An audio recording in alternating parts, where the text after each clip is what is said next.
दीपक, हमार माई बाबू हमार शादी दूसरा जगह तय कर दिले बा। दीपक, हम तोरा से दूर होके नहीं जी सकत। ए जा मत रो, ए जा चुप रह। प्यार कैले बनी सच्चा, ये जमाना से ना डरब। प्यार कैले बनी सच्चा, ये जमाना से ना डरब। तहरा मांग में से नूर हम ही भरब, हम ही भरब।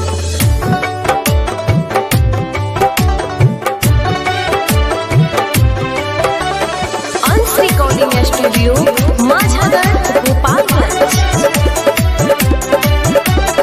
रोआ जनी जान तू फिकिरिया से, रोआ जनी जान तू फिकिरिया से, भरब तोहर मंगिया अबिरिया से। करी जुदा जान के शरीरिया से, करी जुदा जान के शरीरिया से, भरब तोहर मंगिया अबिरिया से। रोआ जनी जान तू फिकिरिया से।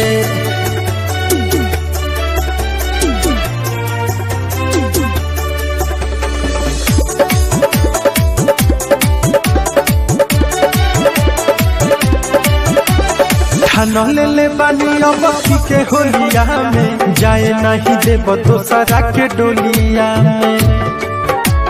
ए जा सुना, ठान ले बानी अबकी के होलिया में, जाए नहीं देव दोसरा के डोलिया में। प्यारों में पागल बा दीवाना नहीं डरी, तोहरा खातिर पूरा दुनिया से लड़ी। जाए ना दे दूर तक कदरिया से, जाए ना दे दूर तक कदरिया से, भरब तोहर मंगिया अबिरिया से।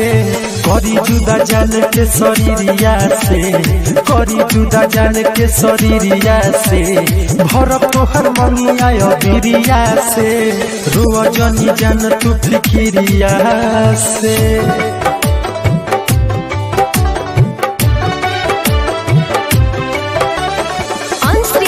स्टूडियो माझागढ़ गोपालगंज।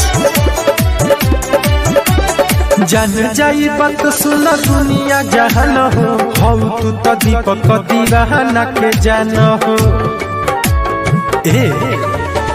जान जाई बात सुना दुनिया जहान हो, हऊ तू तो दीपक दीवाना के जान हो। डीजे प्रिंस से सोना फसर मिला, ले ले कफन अपना माथा बाप बांधो। करब आजाद जंजीरिया से, करब आजाद जंजीरिया से, भरब तोहर मंगिया अबिरिया से। करी जुदा जान के शरीरिया से, करी जुदा जान के शरीरिया से, भरब तोहर मंगिया अबिरिया से। रोआ जनी जान तू फिकिरिया से।